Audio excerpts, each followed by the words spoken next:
Chers amis, nous sommes ici dans le cadre de l'émission Réflexion à la Maison du Repos, chez nos amis Francis et Josiane, que j'aurai l'occasion de vous présenter. Mais pour l'instant, nous sommes là réunis avec des amis qui se sont déplacés sur l'invitation que Josiane et Francis ont envoyée pour nous retrouver. Il est vrai, dans un cadre, je dirais, familial, et nous retrouver dans la communion fraternelle. Ce dont je vais parler, je parlerai sur l'œuvre de la parole. L'œuvre de la parole. Quand on lit la parole, est-ce qu'il se passe réellement quelque chose en nous? L'œuvre de la parole est vivante, et si donc la parole est vivante, elle produit en nous quelque chose. Alors pour introduire, et il va y avoir des versets, vous pourrez en prendre note, mais pour introduire, allons dans l'évangile de Jean au chapitre 1er.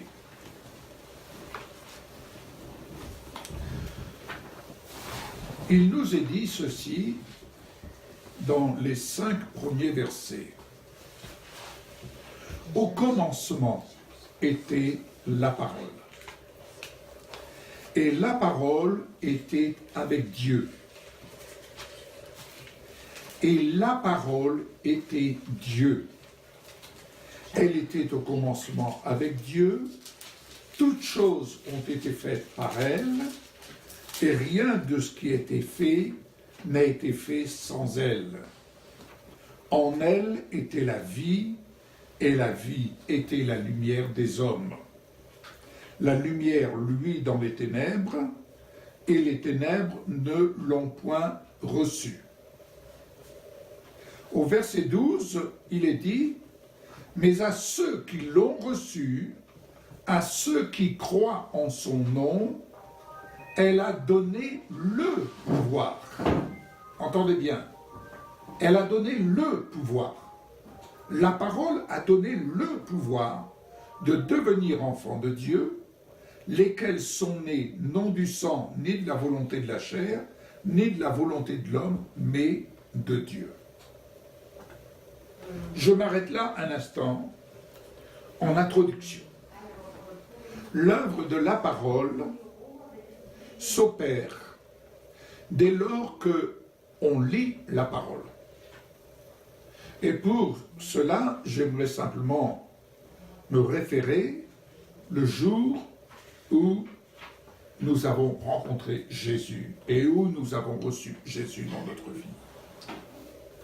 La première des choses qui était là sur notre cœur comme une évidence, comme une nécessité incontournable, et ça a été un ancrage dans notre vie, dans notre cœur, ce n'était pas de rechercher à connaître la doctrine ou des doctrines, mais c'était beaucoup plus la nécessité, chaque jour, lorsque je rentrais de mon travail, de nous mettre à table avec mon épouse, les enfants qui étaient en bas âge, de manière à lire la parole. Et je dirais, lire la parole sans en comprendre forcément tout ce qu'aujourd'hui nous avons pu apprendre d'elle. Mais c'était tout simplement lire la parole, ou je dirais plus explicitement, le fait d'entretenir une relation avec la parole. Et il y a un amour pour la parole. Je ne dirais pas l'amour de la parole, on peut aimer avoir un amour de la parole de Dieu, mais je parle de l'amour pour la parole.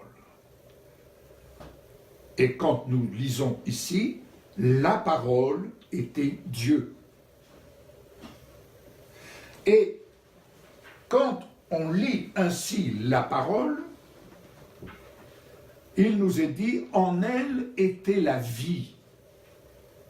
Si donc nous lisons la parole, et si vous lisez la parole, et si vous avez de l'amour pour la parole, je laisse le côté, le fait d'étudier la parole, d'étudier les versets, d'étudier des sujets, ça c'est autre chose. Je parle de lire la parole. On peut lire des livres, bien entendu, mais le fait de lire la parole, de telle sorte qu'elle vient habiter dans notre cœur, vous allez vous rendre compte, et je le vis encore aujourd'hui, et plus encore aujourd'hui, vous allez vous rendre compte que cette parole opère dans votre cœur l'œuvre que Dieu désire. Jésus a dit cette parole et il a dit cette prière.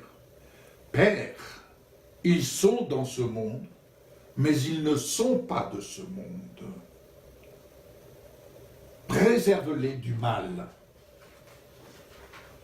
La question qui se pose, parce que à force d'être dans ce monde, tout paraît normal. À force d'être dans le fonctionnement du système de ce monde, où je préciserai, à force de vivre dans le mode de pensée de ce monde, tout est normal. Ce que vous voyez est normal. Mais en fait, lorsqu'on lit la parole, rien n'est normal. Pour la simple et bonne raison que tous ont péché et tous sont privés de la gloire de Dieu. Donc, quand on est séparé de la gloire de Dieu, le fonctionnement de ce monde, en quelque lieu que ce soit, il est simplement chaotique. Un coup bien, un coup mal. Et ce qui est mal est appelé bien, et ce qui est bien est appelé mal. À telle enseigne qu'aujourd'hui, les parents dans les familles, les parents perdent le contrôle, entre guillemets, de leurs enfants. Les parents sont amenés et sont conditionnés de telle sorte que il faut dire ceci aux enfants, il ne faut pas dire ceci, il faut. Ou il y a qu'à. Je ne vais pas m'allonger là-dessus. Nous parlons, en ces temps, et c'est la mode, nous parlons de pollution. Mais nous oublions de parler de la pollution visuelle avec tout ce qui donne accès au monde au niveau tel que la pornographie, tel que toutes les choses vraiment qui viennent polluer la vie des gens, les films de crime et tout ce qui s'ensuit, ça ne fait qu'amplifier. Les informations, certes je comprends, le journaliste fait son travail d'information, mais le journaliste n'a rien d'autre, pour ainsi dire, à passer, tant de voitures brûlées, tant de maisons brûlées, tant de crimes, et on commence à compter.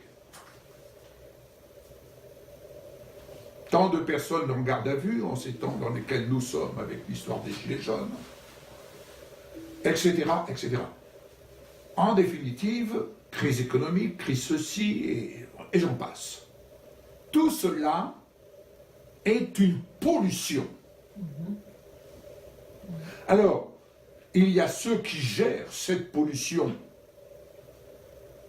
mais il y a ceux qui sont pollués qui n'arrivent pas à s'en sortir. On parle tantôt de maladies psychologiques et tout. Bon. Or, Jésus a bien dit, Père, ils sont dans ce monde. Autrement dit, ce que je peux observer, Nous sommes dans ce monde, il ne s'agit pas de faire, selon une expression populaire, de faire l'autruche. Nous sommes au milieu de l'actualité.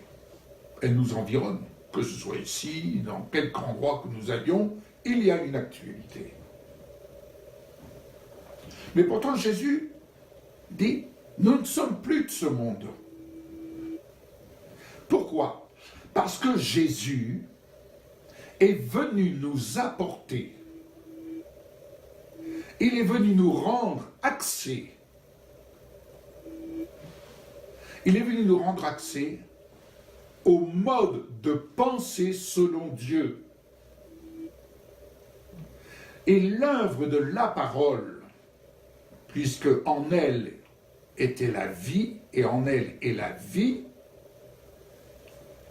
l'œuvre de la parole est de nous décontaminer de la pollution du système de ce monde, système processus verbal, visuel et tant d'informations, d'accord, et qui est, selon la prière de Jésus, préserve-les du mal. Comment se préserver du mal si nous ne prenons pas et si nous ne faisons pas le choix de porter notre amour pour la parole de Dieu? Entendez bien, je ne parle pas de doctrine. Je parle de l'amour de la parole.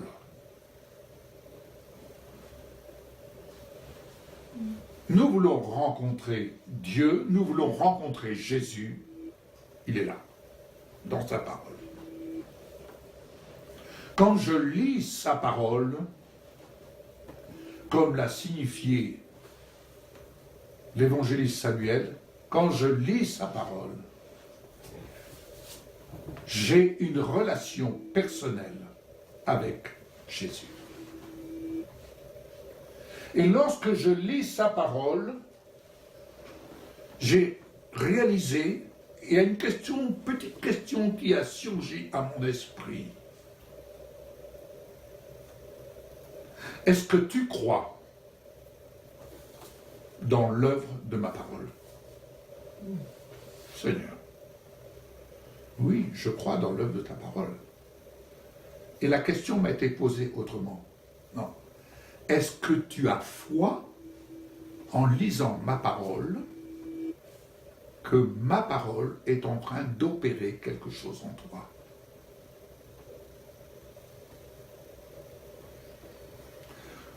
C'est comme le docteur qui vous donne son ordonnance.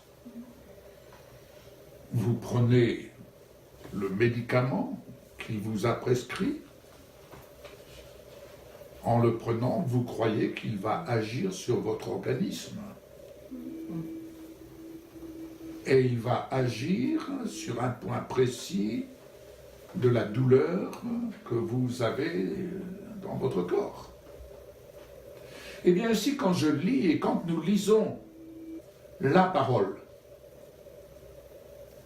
elle vient nous décontaminer. Retenez bien ce mot. Elle vient nous décontaminer. Lorsqu'il y a eu, comme j'ai eu l'occasion de l'expliquer, lorsqu'il y a eu ce problème de vache folle, il fallait décontaminer, les personnes qui étaient chargées de remplir cette mission portaient un habit spécial et ils devaient passer pour être lavés avec un petit jet d'eau, etc., pour être décontaminés. Mais voyez-vous, Jésus lui a dit, nous sommes dans ce monde, sans être de ce monde. Pourquoi aujourd'hui parle-t-on de certaines maladies qu'on n'entendait pas parler avant, telles par exemple le burn-out? Je crois pouvoir dire, et ça n'engage que moi, mais je crois pouvoir le dire, certains diront c'est un peu simple, mais c'est tout simplement une œuvre de la pollution dans certaines entreprises, dans les rapports qu'il peut y avoir entre l'employé et le patron. Parce qu'on met la pression, hein, on a souvent, oh, il y a la pression au travail. Mais c'est la pression d'une pollution psychologique et qui entraîne de par la contamination ce que cela entraîne, de négatif. Or, Jésus est venu nous rendre l'héritage.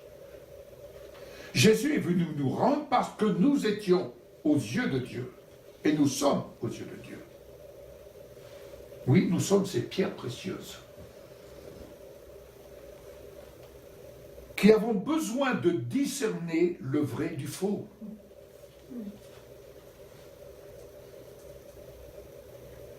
Qui avons besoin de discerner le vrai du faux.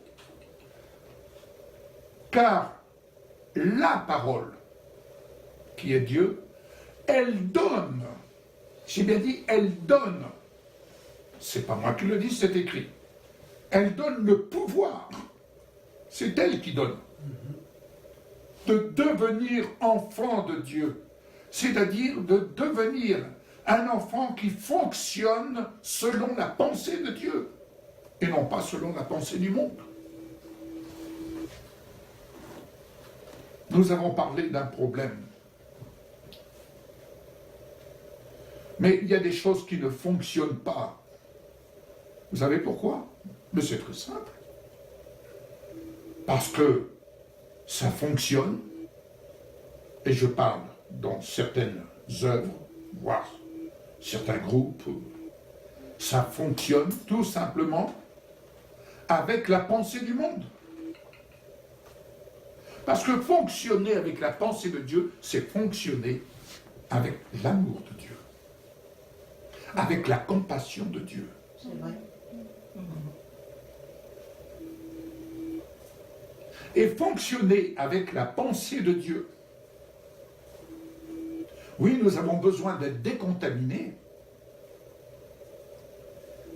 D'où travailler et lire la parole, parce que nous exerçons notre foi et nous faisons travailler notre foi, mais avoir l'amour de la parole pour fonctionner selon l'amour de Dieu qui consiste à se tenir à notre poste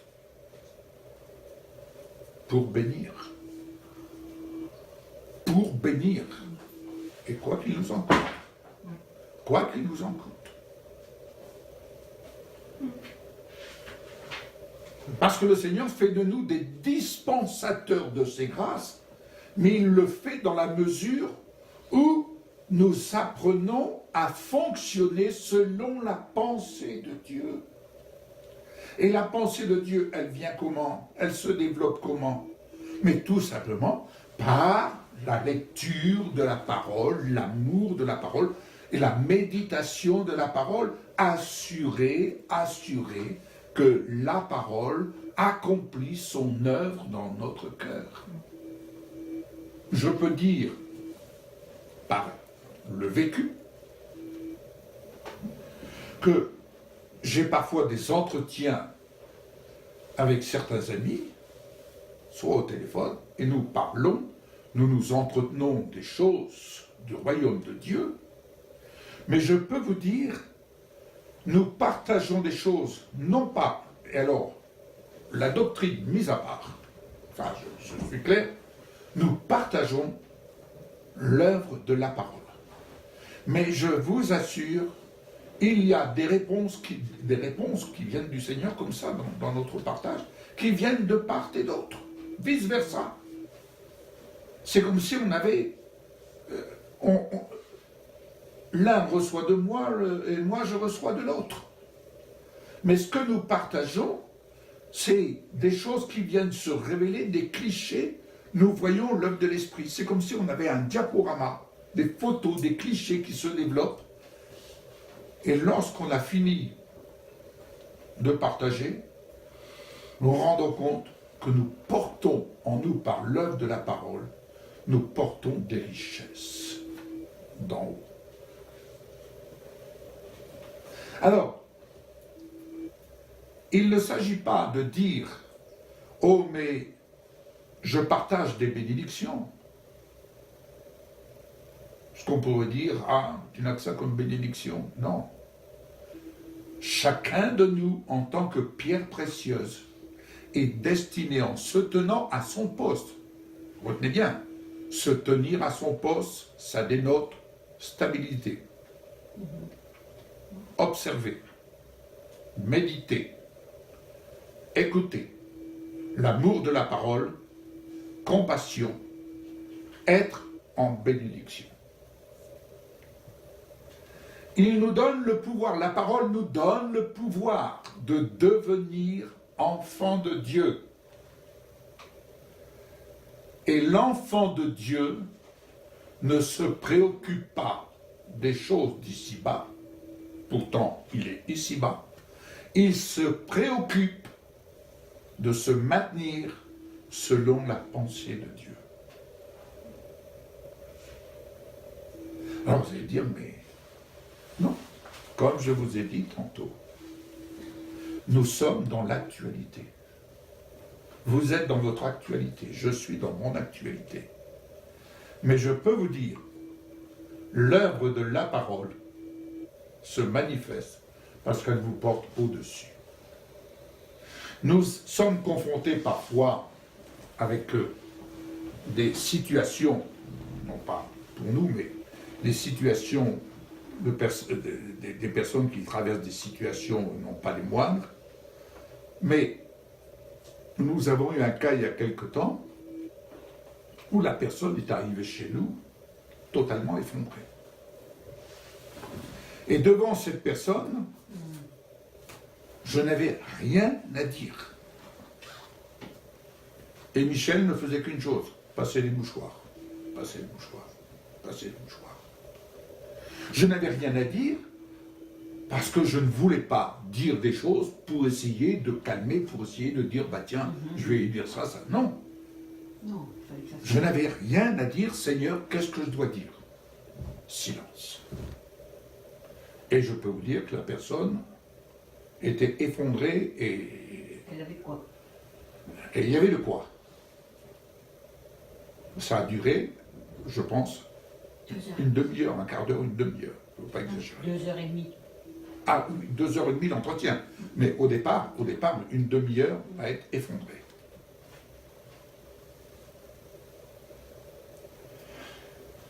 Et puis j'ai dit, Seigneur, qu'est-ce que tu veux que je lui dise?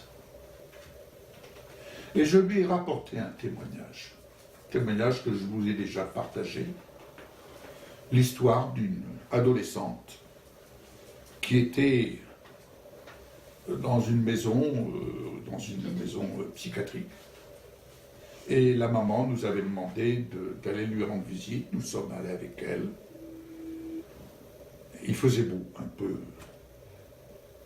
Et en arrivant devant l'établissement, je dis à la maman, je n'ai pas de feu vert pour entrer dans ce lieu.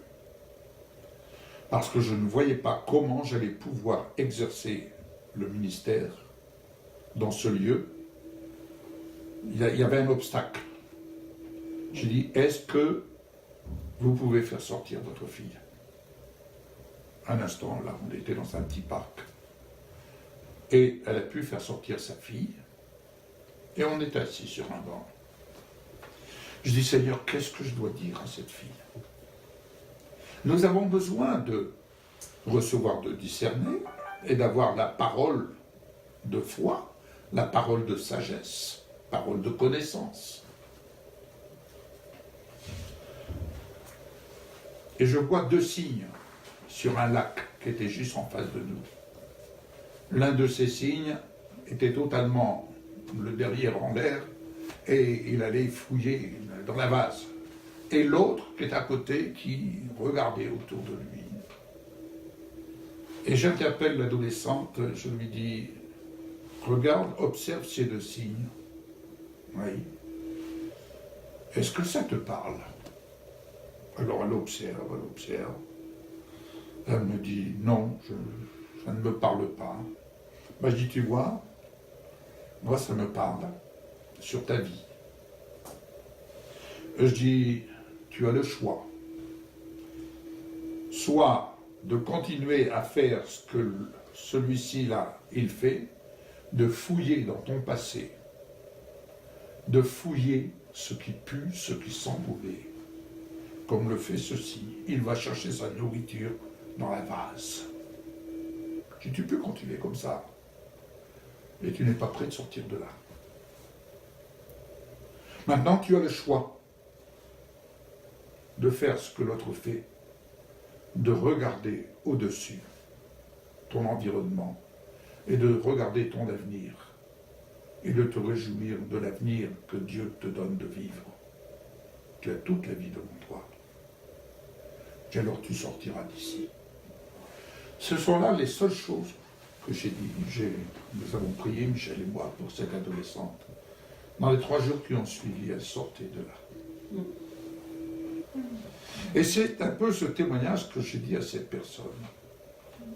L'œuvre de la parole, ce n'est pas simplement être là à batailler contre les œuvres de ténèbres. Comprenez bien, moi bien. L'œuvre de la parole, ce n'est pas monter sur le premier cheval qui se présente et d'aller jouer de l'épée comme battant l'air. L'œuvre de la parole, c'est de considérer ma relation avec la parole. As-tu de l'amour pour la parole? Au point que chaque jour, ton désir se porte vers elle. Si tu n'as pas ce désir qui se porte vers la parole, tu pourras toujours aller de droite et de gauche, tu pourras toujours demander la prière. Oh, certes, je ne dis pas que tu ne seras pas béni, mais tu n'auras que des miettes.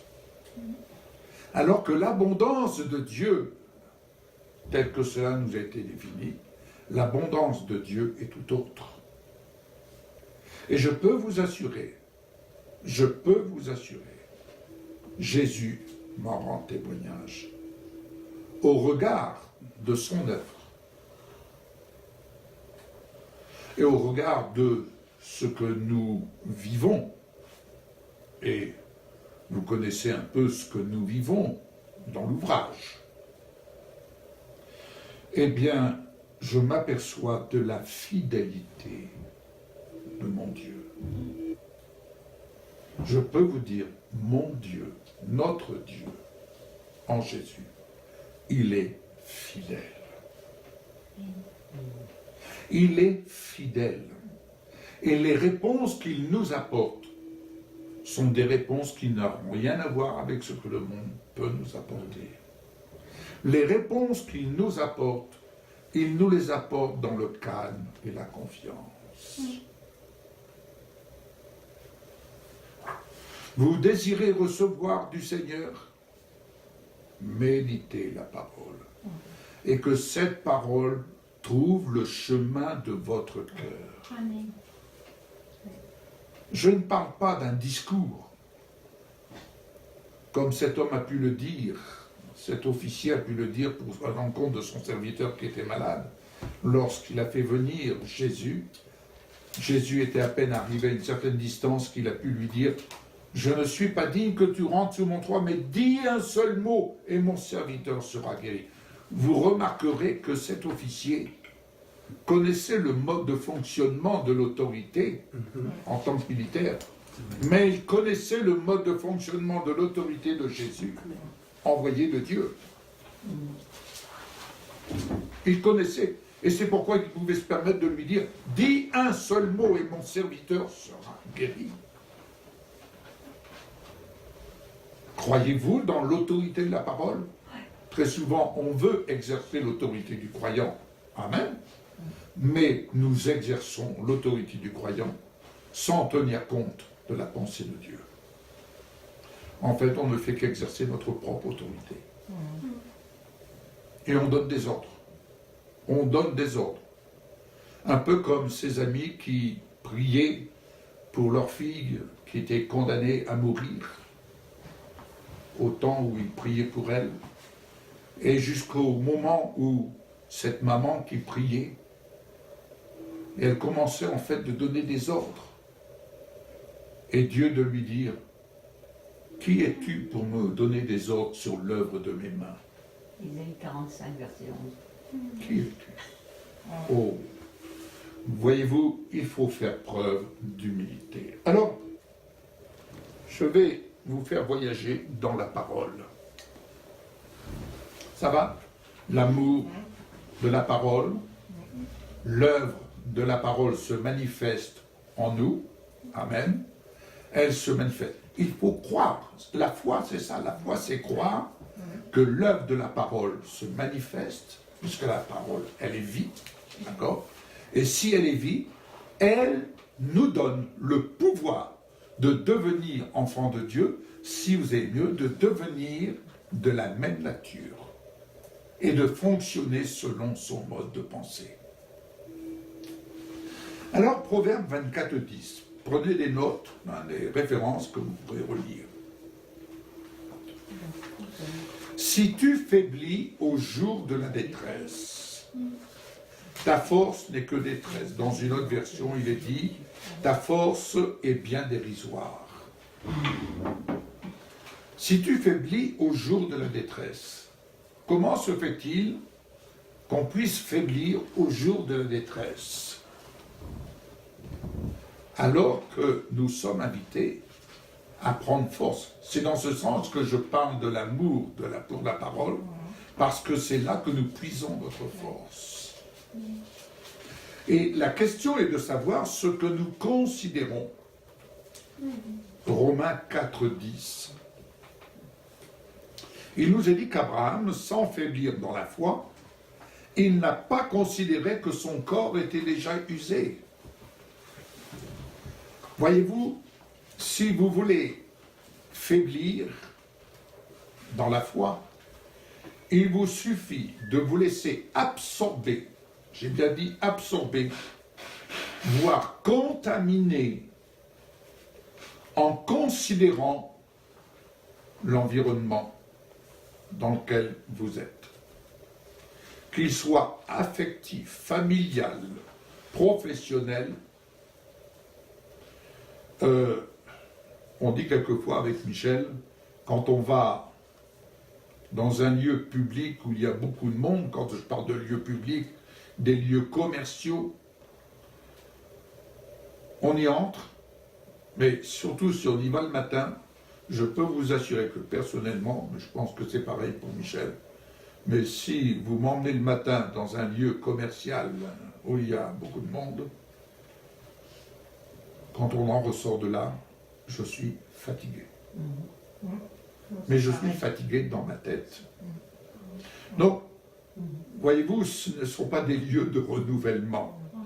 D'accord? Ce ne sont pas des lieux. Je préfère aller chez le petit épicier du coin, et puis il me sert, et ma foi, je peux avoir la grâce de trouver le sourire, de parler, et éventuellement de lui annoncer une bonne nouvelle. Donc, nous avons besoin de veiller à ne pas nous laisser affaiblir, de ne pas nous laisser affaiblir. Amen. 1 Samuel 2, verset 4. L'arc des puissants est brisé, et les faibles ont la force pour ceinture. Vous connaissez la ceinture de vérité. Alors maintenant, je vais encore vous dire alors une chose. Notez bien ceci. Ce n'est pas le fait de dire ou de proclamer des vérités à coloration biblique qui change les choses. Écoutez bien la nuance. Vous pouvez dire des vérités selon la parole. Mais pour autant, vous n'avez pas la ceinture de vérité.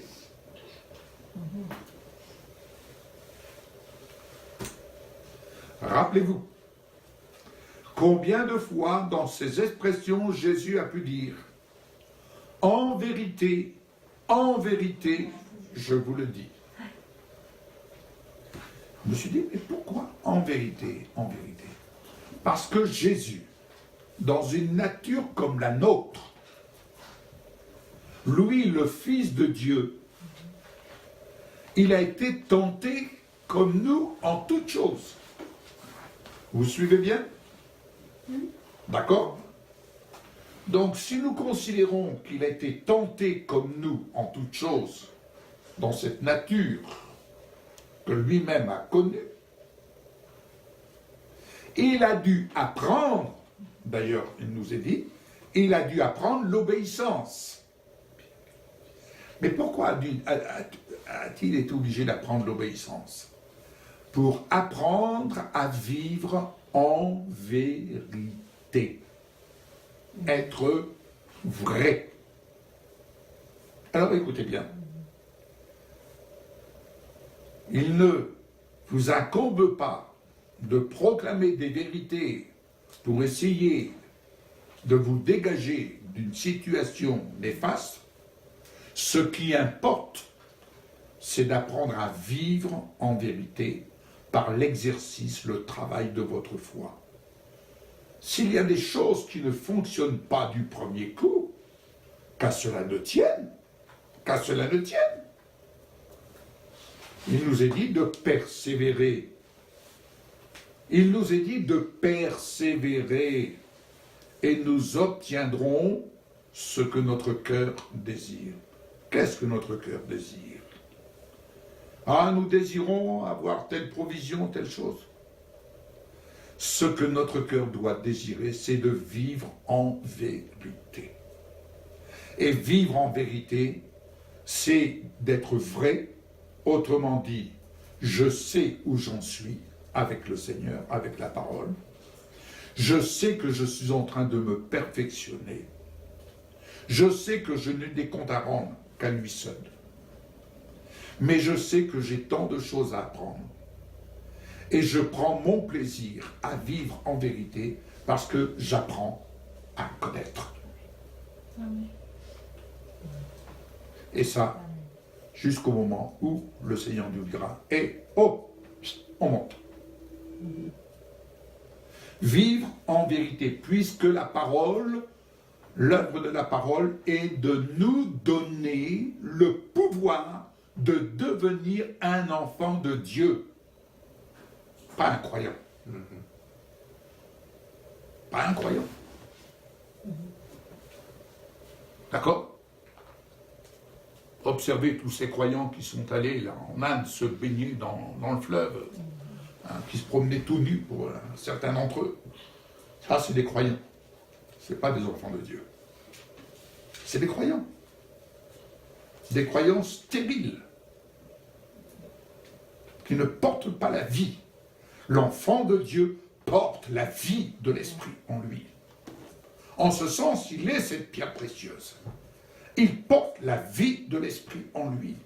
Il porte les aspects du caractère de Christ qui nous ont été définis par ces différentes pierres précieuses. C'est à cela qu'il travaille. Où qu'il soit, il travaille. Sa foi travaille. Il exerce sa foi, il prend position en vue de parvenir à vivre en vérité. Être vainqueur, c'est apprendre à vivre en vérité. Amen. Je pourrais prendre l'exemple, si tu me permets, Samuel, de par les différents aspects de l'activité ou des activités dans lesquelles tu passes. Ben, tu apprends. Mais tu apprends à te découvrir. Tu apprends à vivre en vérité. Et vivre en vérité, ça t'amène à te regarder tel que tu es. Et tu n'as pas besoin d'aller te vanter de quoi que ce soit. Tu n'as même pas besoin d'aller vanter des vérités bibliques. Parce que tu vis en vérité. Et ce que tu dis, tu le dis en vérité, en fonction de ce que tu vis. Ce que je vous partage, c'est ce que je vis en vérité. Je ne vais pas aller chercher la Bible dit, la Bible dit, la Bible dit. Ok. Mais on peut me dire, mais qu'est-ce que tu vis en vérité? Moi, c'est ça qui m'intéresse. Pierre et Jean ont pu le dire, écoute, on n'a ni argent. Hein. Là, ils étaient vrais, ils n'avaient pas d'argent. Mais par contre, ce que nous avons, on te le donne. Et ils vivaient en vérité. Au nom de Jésus, lève-toi et marche. Sois guéri. Et plus vous allez avancer, et je pense à vous, Josiane, Francis, dans les visites que vous effectuez auprès des personnes âgées, mais vous apprenez à vivre en vérité parce que vous êtes en train de vous découvrir, ou tout du moins, vous vous découvrez dans l'œuvre de la parole qui agit en vous. Et en allant faire ces visites, vous découvrez des personnes qui sont en train de vous faire comprendre il faut que je me prépare pour qu'on appelle le grand voyage. Qui vous a envoyé? Est-ce une œuvre comme Vigomblé qui vous a envoyé? Non, c'est le Seigneur. On ne peut que reconnaître et on ne peut que... On vous accompagne. Et j'irais même jusqu'à dire, et là, je le dis à titre personnel, je ne me prendrai pas l'initiative de dire « Oh, c'est super, je vous accompagne ».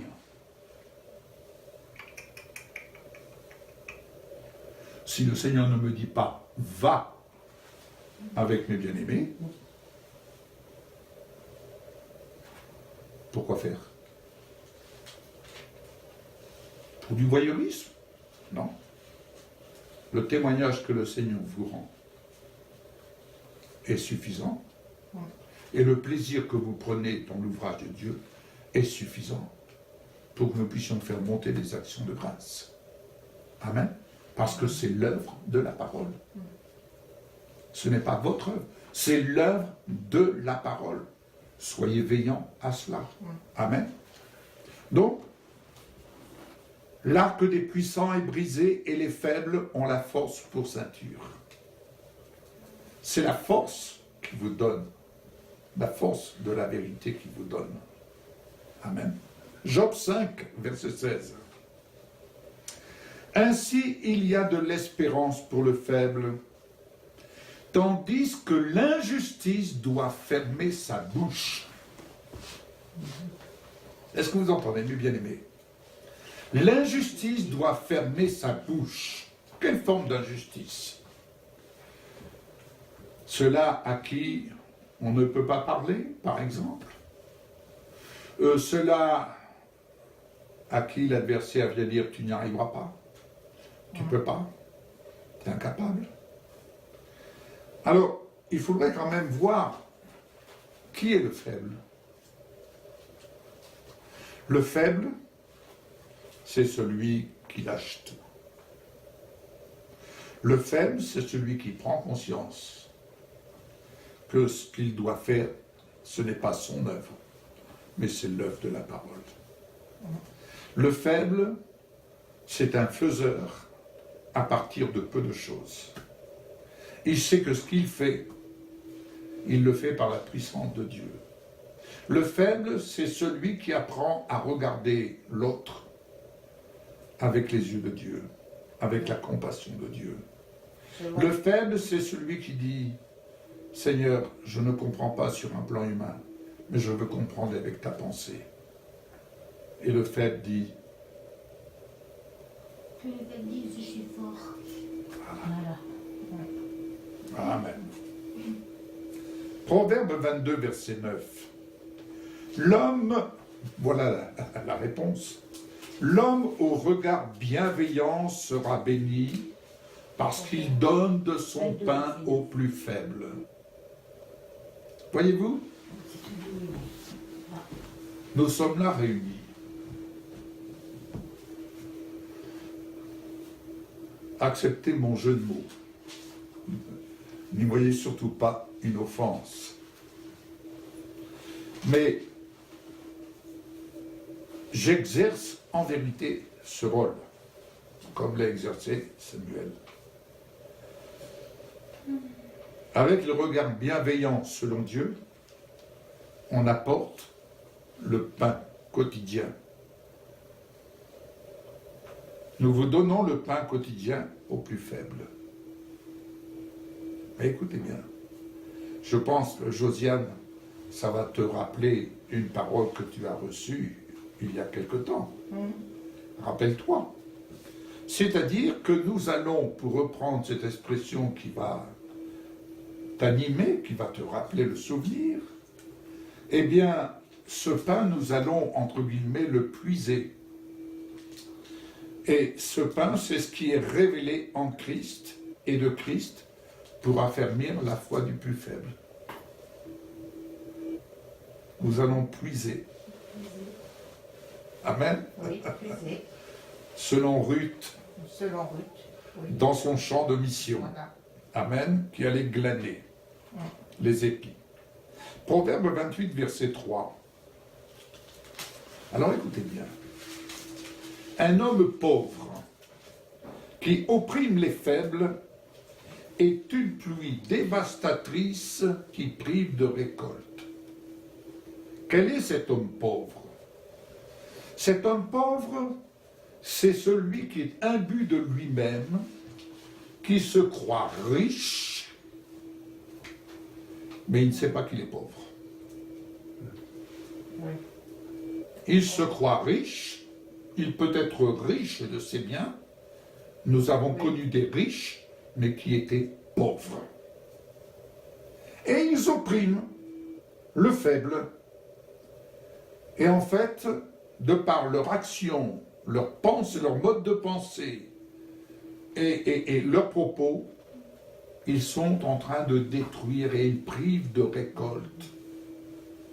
Ils privent de récolte. J'entends des choses quelquefois, nous entendons des choses sur les pauvres, sur les faibles, je ne dirais pas les pauvres, les faibles. Parce que qui est faible, c'est celui qui apprend à vivre, qui apprend à survivre. Voici un autre aspect.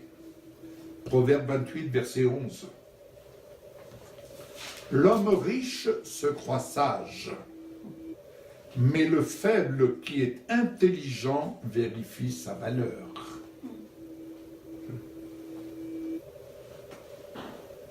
Amen.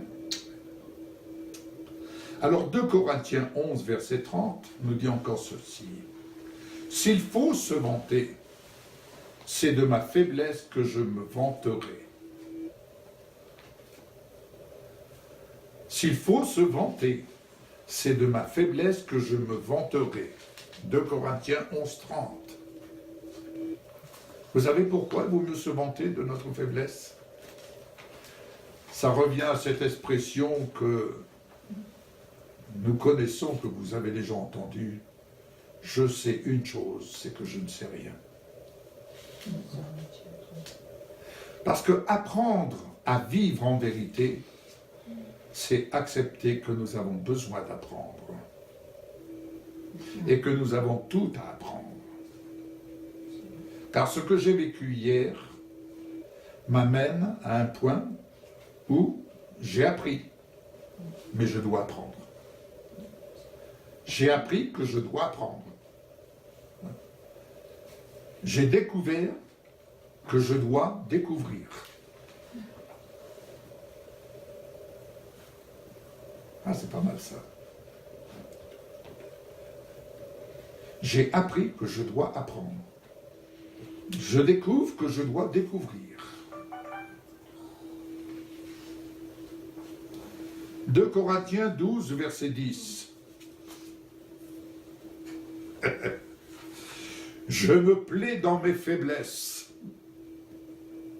Et plus loin, quand je suis faible, c'est alors que je suis fort. Quand, par exemple, je lis la parole, vous savez que quand je lis la parole, je vois mes faiblesses. C'est vrai. Vous savez à quoi je vois mes faiblesses? là aussi ça n'engage que moi, hein, bah, je vois qu'il y a des choses que je ne comprends pas. Mais comme c'est écrit, je le lis, je le relis, parce que je sais que l'œuvre de la parole me rend fort. Et un jour, hop, ces paroles, ah d'accord, je comprends.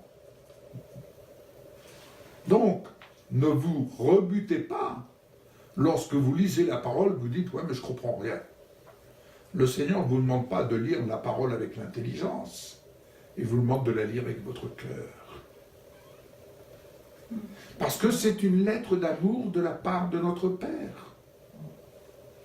Avez-vous déjà entendu une jeune fille qui reçoit une lettre d'amour de son fiancé dire « Je ne comprends rien à ce qu'il écrit ».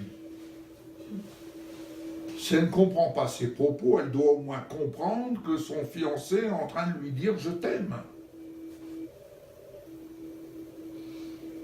Est-ce que nous pouvons comprendre que Dieu nous aime et que dans tout ce qu'il écrit, il y a des choses qui vont se révéler à un moment donné dans notre cœur parce que le Père, avec l'assistance du Saint-Esprit qu'il nous envoie, qu'il a répandu,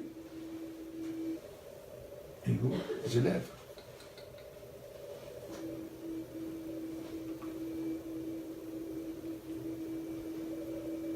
Psaume 61, verset 3.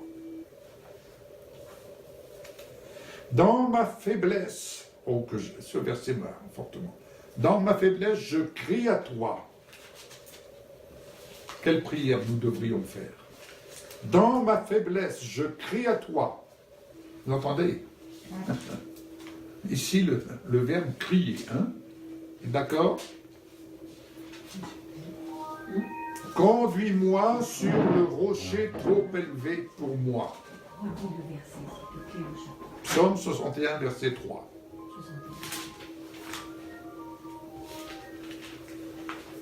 Ça va, vous nous suivez les amis? Oui. Très bien. Faisons lecture de différents psaumes, profitez-en. Hein? Enfin, différents psaumes, différentes paroles. Hein, je répète, dans ma faiblesse, je crie à toi. Conduis-moi sur le rocher trop élevé pour moi.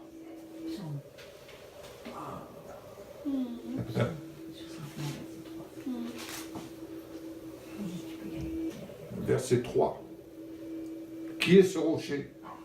Christ glorifié. Mais bien sûr, au regard, Seigneur Jésus, tu es glorifié, assis à la droite du Père. Je sais que je suis ressuscité avec toi. Je sais que je suis assis avec toi dans les lieux célestes.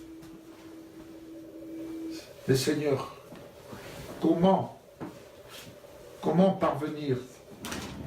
Tu es bien trop élevé et pourtant, le Christ glorifié est là. Je suis ressuscité avec lui. Je suis assis avec lui. Bien-aimé, c'est une réalité céleste. Et quand il nous est dit de nous affectionner aux choses d'en haut, il ne nous est pas dit d'étudier les choses d'en haut. Il nous est dit de nous affectionner, d'aimer les choses d'en haut et avoir l'amour pour la parole de Dieu. Immanquablement, c'est d'avoir l'amour pour les choses d'en haut. De manière à ce que notre mode de pensée s'adapte au plan divin. Vous savez, il me vient à l'esprit avec Noé, lorsqu'il a reçu, selon Dieu, le plan de Dieu, de construire l'arche. Croyez bien que, entouré, il n'a pas considéré l'environnement dans lequel il était. Et il a dû faire face pendant plus de 120 ans environ, il a dû faire face aux moqueries. Devoir construire l'arche selon les instructions qui lui étaient données divinement. Autrement dit, selon la pensée de Dieu. Donc il a dû s'adapter, il a dû adapter son mode de pensée à la pensée de Dieu. ce n'était pas le mode de pensée ici-bas. Pour ceux qui l'entouraient, qui se moquaient, ils disaient, mais à quoi ils pensent? Construire un arche, il n'y a pas d'eau. Il n'a pas d'eau. Vous imaginez demain Francis en train de construire un bateau ici? Attends, mais si Dieu te dit tu construis un bateau parce que la zone va être inondée un jour ou l'autre. Oh, arrête. Mais oui, mais quand ça vient de Dieu, il ne faut rien négliger. Bien aimé, il ne faut rien négliger. Amen. Alors maintenant, on a parlé de faiblesse, mais parlons de force. Philippiens 4,13.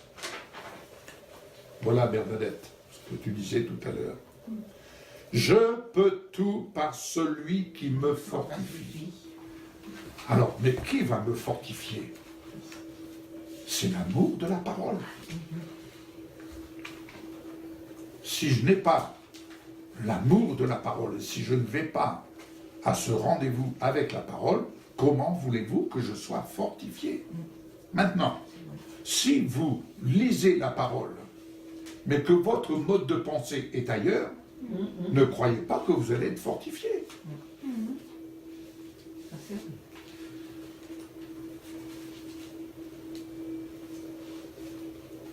Il y a des personnes qui ont une activité. Comment je vais vous expliquer ça? Les personnes, lorsqu'elles rentrent de leur travail,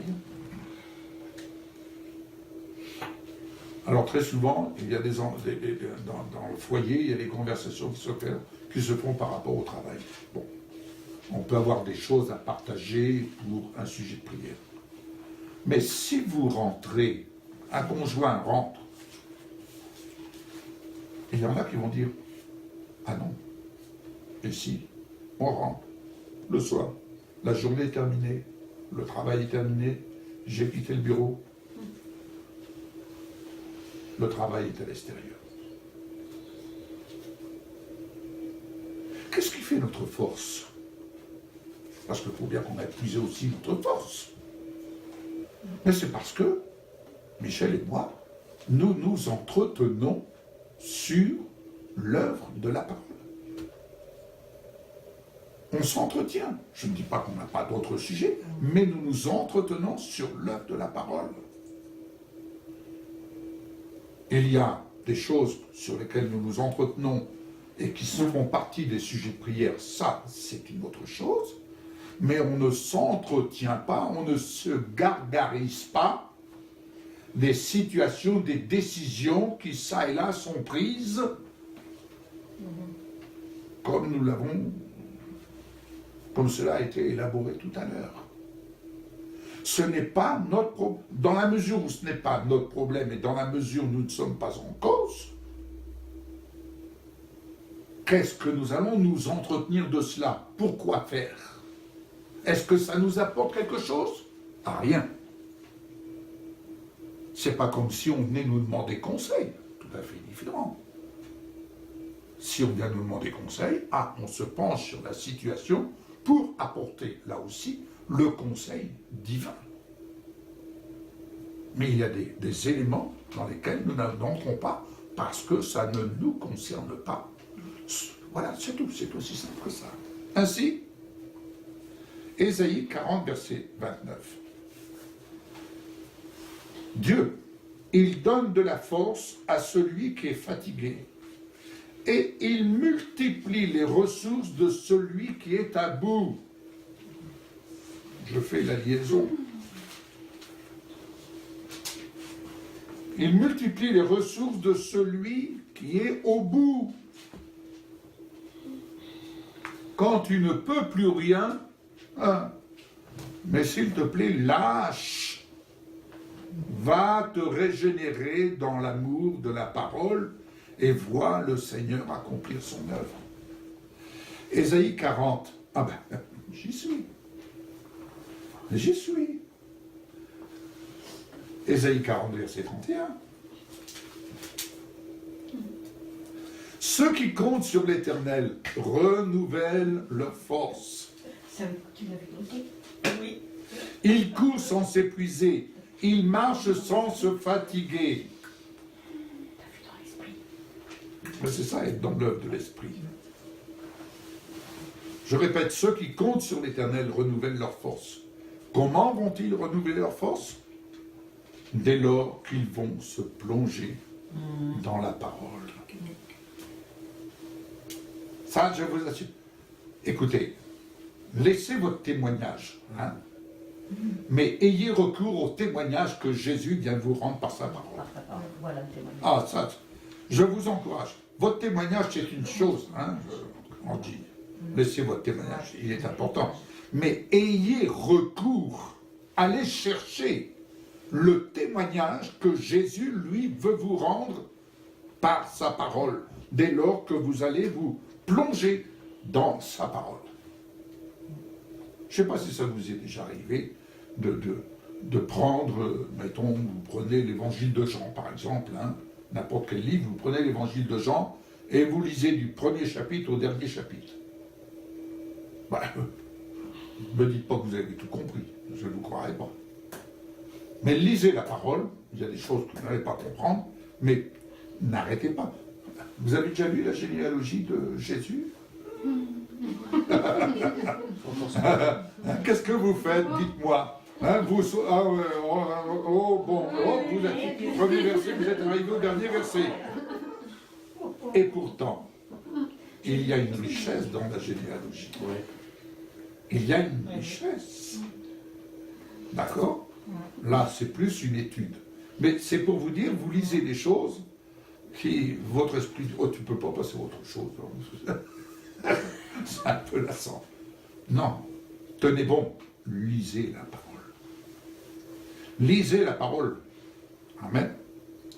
Éphésiens 6, verset 10. Voilà ma réponse.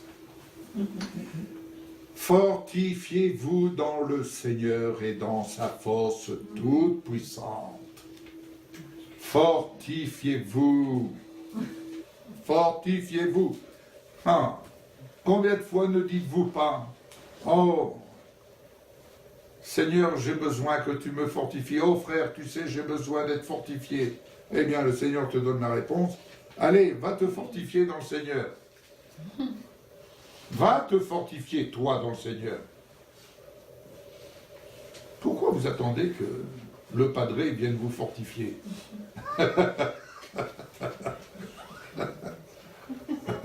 N'y voyez pas. Hein. Mais non, exercez-vous. Exercez votre foi. C'est ça l'œuvre de la foi. L'œuvre de la foi, c'est d'aller vous fortifier vous-même dans la parole. Ésaïe 41, verset 10. Ça, c'est une parole. C'est une parole que je prends vraiment à cœur pour chacun d'entre vous, comme pour moi-même. Ésaïe 41, verset 10. Bon, je veux vous laisser le temps d'aller chercher ça dans la Bible.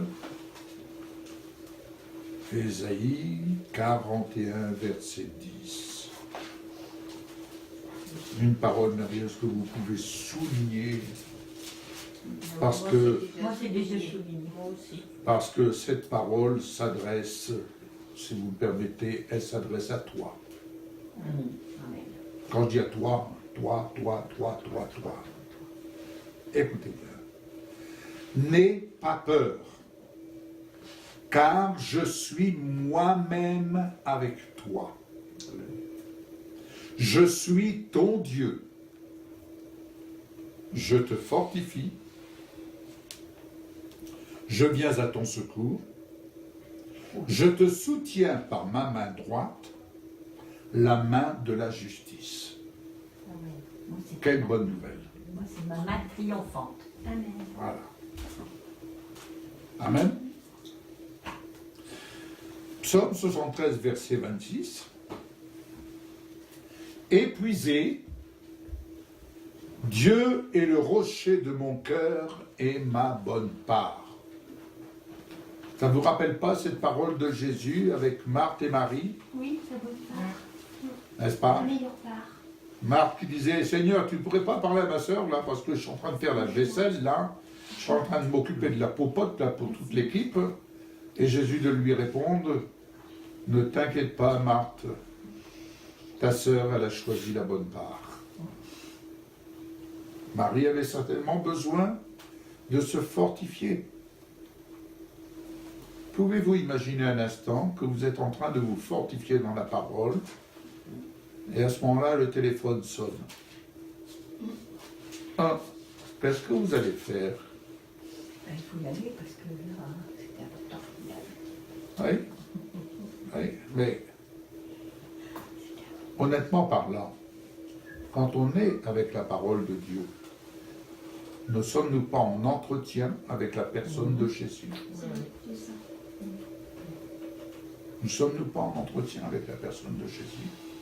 Il nous arrive que je puisse être Michel Aubin, on est en entretien avec une personne, on nous appelle. Excusez-moi, je suis dans un entretien. Oui, Rappelez-moi.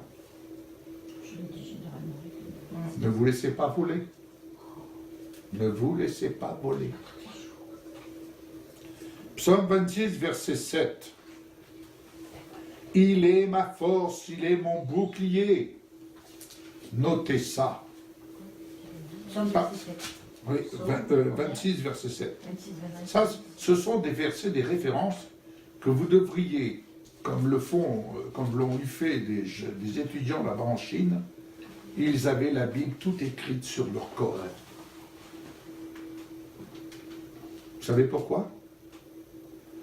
Parce ils craignaient qu'on vienne leur enlever la parole.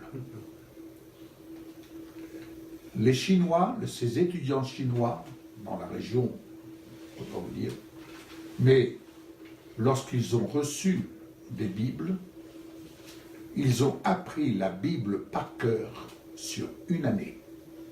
Et vous savez comment? En chantant la parole, en chantant la Bible. De telle sorte que si on venait leur enlever la Bible, comme cela se manifestait, la parole était là.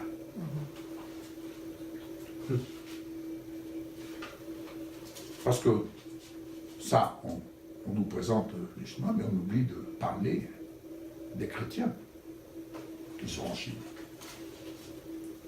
et qui vivent des choses en vérité. Psaume 75, verset 11. Il abat les forces des méchants, mais relève les forces du juste.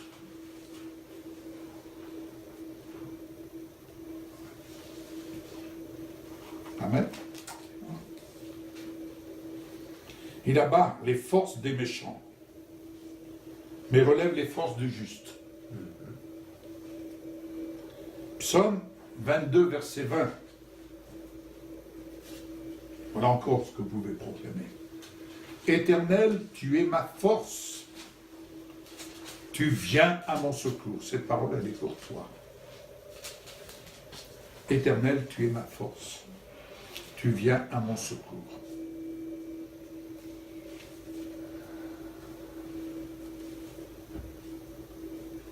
Psaume 59, verset 10. Ça va, vous suivez? Psaume 59, verset 10.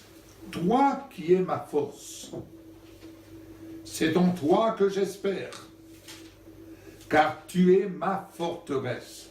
Ça nous rappelle que le Seigneur Jésus est notre refuge.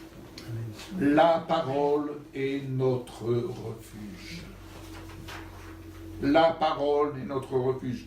Ça me rappelle ce serviteur de Dieu, je ne me souviens plus de nom, qui était enfermé dans une prison là-bas dans les pays de l'Est.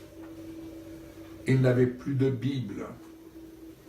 Et après des années d'emprisonnement, il ne se rappelait que d'une chose, pardon. Notre Père. Notre Père. C'était la seule chose qu'il se rappelait. Tellement il avait été maltraité, psychologiquement, et je vous en passe. Quelle grâce que nous avons d'avoir la parole. Croyez dans l'œuvre de sa parole dans votre vie. Ayez foi dans l'œuvre de la parole pour votre vie personnelle. je vous exhorte, exercez votre foi à l'œuvre de la parole et apprenez à vivre en vérité. Ne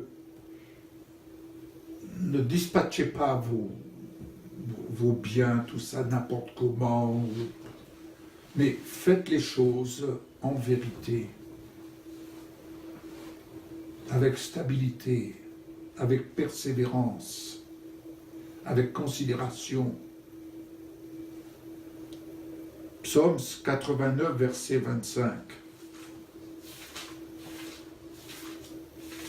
Oh, voilà ce que le Seigneur vous dit encore. Écoutez bien, vous qui nous suivez.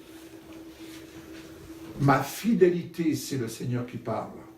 Ma fidélité et ma bonté l'accompagneront, vous accompagneront. Et sa force, votre force, grandira par mon nom, le nom de Jésus. Alors, psaume 105, verset 4, voici encore. Ayez recours à l'Éternel, ayez recours à l'Éternel et à sa force. Recherchez constamment sa présence. Amen. Comment rechercher constamment sa présence? Par l'amour pour sa parole. C'est là que vous le trouverez. Où que vous soyez, ne cherchez pas le Seigneur dans un endroit à des milliers de kilomètres. Il dit, je suis là avec toi tous les jours. Quelle grâce que d'avoir sa parole. Proverbe 31, 17. Et là, apprendre à vivre en vérité, c'est avoir, là je vous définis la vision dans laquelle le Seigneur nous projette. C'est la vision de l'épouse, car ne l'oublions pas, et comme cela nous est décrit dans l'épître aux Éphésiens au chapitre 5, quand Paul nous dit « Mariez vos femmes comme Christ a aimé l'Église et s'est donné lui-même pour elle, en la sanctifiant et en la lavant par l'eau de la parole pour se la présenter à lui-même sainte, purifiée, etc., etc., sans ride, ni rien de semblable. » Donc, vous imaginez la beauté de l'épouse, la beauté glorieuse de l'épouse. Et ici, les quelques paroles que j'ai été puisées, que je vous partage, c'est de vous positionner, voilà la vision, de vous positionner en vous affectionnant aux choses d'en haut, de vous positionner et de nous positionner en tant qu'épouse, Église, destinée à être l'aide semblable auprès de Jésus, l'époux. L'aide semblable pour exercer véritablement et en vérité le ministère du corps de Christ sur la terre à partir du ciel. Car le Seigneur Jésus a dit lui-même, vous ferez de plus grandes choses que j'en ai fait. Donc vous comprendrez que nous avons besoin de saisir, de dire, ok, je suis faible parce que je sais une chose, c'est que j'ai besoin d'apprendre, mais je suis en train de réaliser, Seigneur, c'est toi ma force. C'est l'œuvre de ta parole qui est ma force. C'est l'œuvre de ta parole parce qu'elle est vie. L'œuvre de ta parole, elle est vie en moi, elle est force en moi. Avec la force, Proverbe 31, verset 17. Avec la force en guise de ceinture, on revient avec la ceinture, elle affermit ses pas. Elle a fermé ses pas. Ses bras. Ses bras, pardon, excusez-moi. Autant pour moi. Je relis, avec la force en guise de ceinture, elle a fermé ses bras. Tenez, mettez une parenthèse. Lorsque Josué était dans la vallée, Moïse était en haut. Mais Moïse avait ses bras fatigués. Et quand il baissait les bras, Josué perdait. Il a fallu qu'on vienne lui soutenir les bras. Et quand il levait les bras, Josué gagnait. L'aide semblable, c'est celle qui tient les bras. La ceinture lève les bras et elle gagne la bataille sur les œuvres de ténèbres.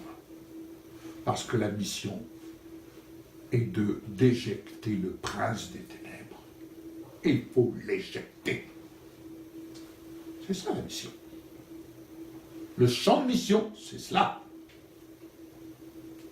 Ce n'est rien d'autre. Gagner des âmes, oui. Mais les gagner à partir en haut. Proverbe 31, 25. Vous voulez savoir comment vous êtes habillés en Jésus? Je vais terminer là. Écoutez bien cette parole. La force et l'honneur, voilà ce qui l'habille. Elle rit en pensant à l'avenir. La force et l'honneur, voilà ce qui l'habille. La force et l'honneur, voilà ce qui l'habille. Revêtir Jésus, le Christ glorifié, c'est revêtir la force et l'honneur. Et rire en pensant à l'avenir. 1 Corinthiens 15, 43. Concernant notre corps, il est semé méprisable, il ressuscite glorieux. Il est semé faible, il ressuscite plein de force. Où est cette force? Dans l'esprit. Et enfin le dernier verset, Psaume 28, verset 8. Dieu donne de la force à son peuple, il bénit, il sauve celui qu'il a désigné par onction. Je répète, Psaume 28, verset 8, Dieu donne de la force à Samuel, Dieu donne de la force à Émilie, Dieu donne de la force à Marie-Bernadette, Dieu donne de la force à Josiane, Dieu donne de la force à Michel, Dieu donne de la force à Francis, et Dieu donne de la force à son serviteur. Il bénit, il sauve celui qui, comme nous, ont été désignés par onction. Amen. Amen. Voilà ce que je pouvais vous partager. Et je terminerai avec cette parole que nous avons lue au commencement. Au commencement était la parole, et la parole était avec Dieu. Et la parole était Dieu. Elle était au commencement avec Dieu. Toutes choses, pas certaines choses, toutes choses ont été faites par elle. Merci pour ça offert. Et rien de ce qui était fait n'a été fait sans elle.